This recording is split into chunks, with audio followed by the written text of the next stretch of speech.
work. Let's look at the comparatives, okay? This is a review. We did the comparatives in the last lesson, and so we're just going to look at it very quickly. We can compare two things, two people, or things. Let me try to make it bigger. I don't know if it's actually going to do that. Can you still see? Yes, okay, a little bit bigger. Yeah. We can compare two people or things using this formula. Two things, okay? A is a one-syllable adjective plus the adjective er and then be. So, Mary is 25 years old. John is 20 years old. Okay, we're going to compare A and B. Mary is older than John. So we have A, which is Mary. We have the adjective old, which is only one syllable. And so we can add er and then B.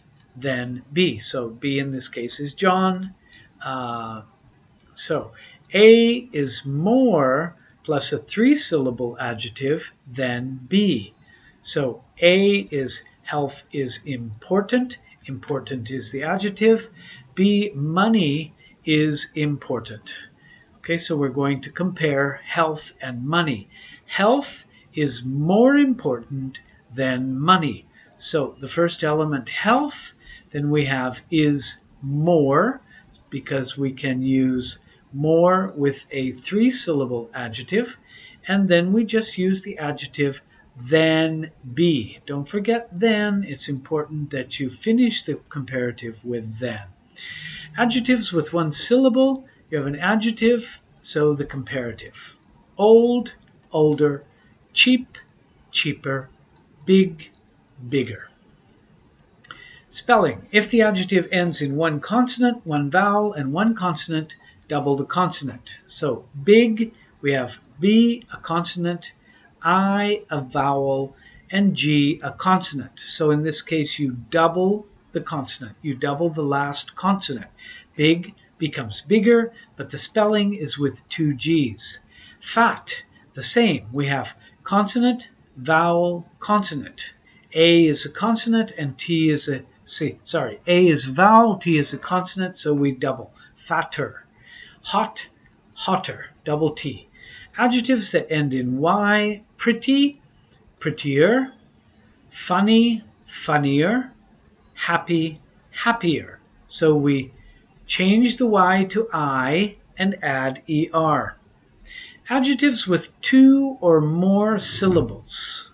Okay, so these are two syllables, pretty, funny, happy. So we have the Y ending that tells you how to make the comparative. Sometimes the adjective with two syllables doesn't end in Y. Famous, we say more famous. Important, more important. Interesting, more interesting. So these are two or more syllables. Irregular adjectives, good becomes better, bad becomes worse, and far becomes farther or further. Both are possible.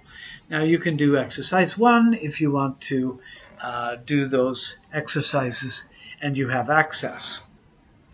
Using a or an instead of per, I study English 2 hours a week. I study English 2 hours per week. So you can use a or an instead of per. We drive 55 miles an hour. We drive 55 miles per hour. It's probably more common, the a and. All right, let's look at the indefinite pronouns, some and any. We have positive, I see something in the window. Something means more than one thing. I see something. This is the presence of more than one. We give someone directions. Someone is like a person I don't know. More than one person, maybe some person, a person that I don't know. Negative, we don't have anything. Not one thing. So we use, instead of some, we use any for the negative. He doesn't know anyone. He knows not one person, not even one person. So any, in this case, for the negative, It's the opposite of some person. It's no person. But we cannot say he doesn't know no one because that's double negative. Do you hear someone? Okay, this is a question. It can be with some, or do you hear anyone? Generally, we use any for questions. Okay, let's look at nothing and no one. I don't eat anything means I eat nothing. So, nothing here is a negative word. I cannot make the verb negative using nothing. I don't speak to anyone, I speak to no one. So, I cannot use any no one with the negative verb. Okay, I don't speak to anyone. Means that I speak to no one. We saw some compound nouns. Those are nouns that can be used as adjectives. For example, bath is a noun, but it can be used as an adjective to modify towel. So I have a bath towel. You see the noun bath is in the position before the noun like an adjective. A blue towel, a dirty towel, so you have a bath towel. When a noun is used as an adjective, do not add an S. Okay, so a flower garden, not flowers garden. Okay, it's always just one. And if I want to say gardens, I say two flower gardens. Okay, I can make plural the main noun, but not the adjective noun. All right, let's look at future using will. It is probably going to rain tomorrow is the same as it will probably rain tomorrow. When the future expresses probability, not intention, will and going to are very, very similar. Okay, so let's look at the form in the positive. I, you, he, she, it, we, you, they, plus will, and finally the verb. The verb in the simple form. Okay, that means without to. I will finish this tomorrow. I'll finish this tomorrow. Here's the contraction. It's very common to use the contraction. I will finish. Finish is the main verb, and it is used in the simple form. It will be over soon. It'll be over soon. That's a little bit difficult to pronounce, but you can practice and it'll become better. It'll be over soon. They will come. They'll come. Okay, they will come. They'll come. Remember that you don't conjunct, you don't change the verb, you don't inflect the verb go, not will goes, and Mike wills, no, the modal doesn't take an S, Mike will to go. So remember the simple form, I will finish. Let's look at the negative. I, you, he, she, it, we, you, they will not, and then we have the simple form. So not is between will and the verb. She will not understand the problem. And the contraction is a little bit strange. It's won't. Will not becomes won't. So she will not understand. She won't understand. They will not stay in the hotel. They won't. They won't stay in the hotel.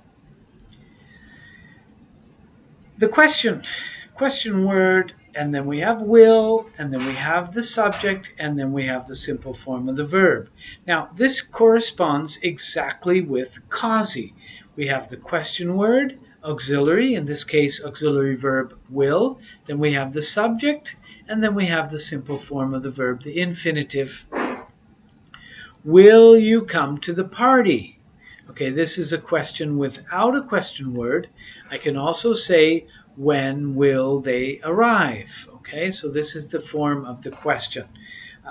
Remember that it's just like all of the other questions. Quasi, Q-U-Q-A-S-I, quasi. All right, let's just look at some of the past that we saw in this exercise, the simple past of regular verbs. We add ed to the verb for the simple past tense. I walk to work every day. That's the simple present. I walked to work every day. Walked, walked. We put the ed on the verb. That's a simple past. Beth walks to work every day. That's simple present. Look, in the past, we don't conjugate for the third person singular. Beth walked to work yesterday, just like I walked to work. This is the simple past. The ed suffix is pronounced differently according to the last sound of the verb. Okay, we have id with verbs ending in t and d. Okay, so respond finishes with the d sound.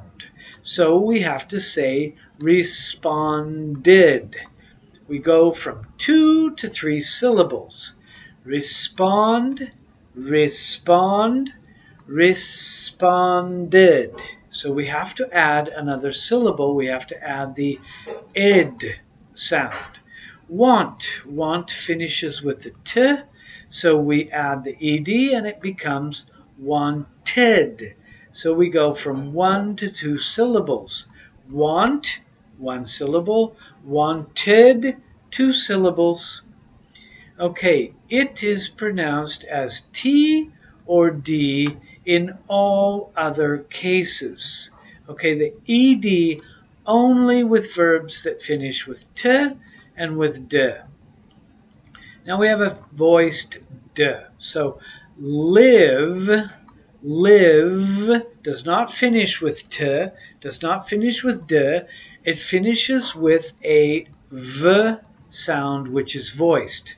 So we have lived, because d goes with all the sounds that finish with voices.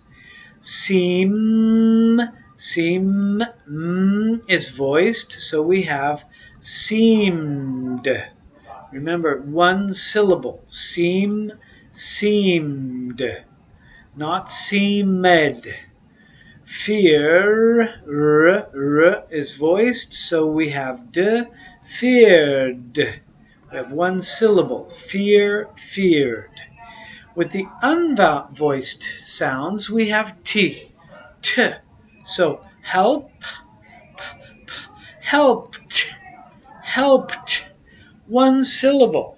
A lot of consonants, but only 1 syllable. Laugh, laughed. 1 syllable. The f is not voiced, so we add the t, which is not voiced. Guess is not voiced, so we add the t. Guessed, guessed.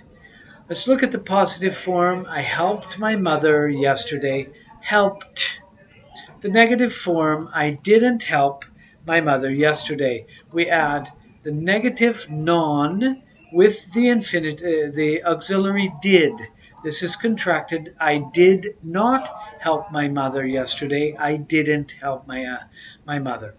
All right, did. We have did you help your mother yesterday? Did auxiliary, you subject, help the infinitive form of the verb help. Did you help your mother yesterday? This is the past. Do you help is the present. Will you help is the future. So all is done with the auxiliary. Did he watch the TV last night? Did he watch the TV?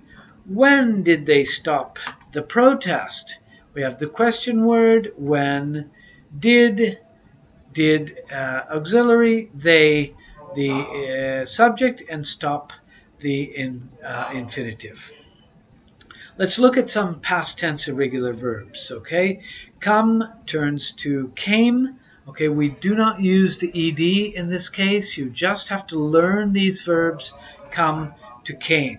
Do to did. Eat to ate. Find to found.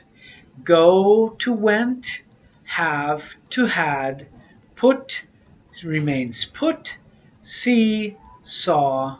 Sit, sat, sleep, slept, stand, stood, write, and wrote. Okay, learn these irregular verbs. The negative and question forms are the same as the regular verb. So I did not write. We don't use the change. We don't use the second form of the verb in the question or in the negative form. Did I write a letter? Did I write a letter? Okay, I didn't go to work yesterday, so go is in the normal form, the infinitive form. The question form, did you go to work yesterday? Did he write an email last night? Where did they find the car? So find does not change to found. Here are some more irregular verbs. Bring, brought, buy, bought, catch, caught, drink, drank, drove, drive, drove, read, read. They are spelled the same, but the pronunciation is different. Read, read, ride, rode, run, ran, teach, taught, think, thought. So these are the forms of the irregular.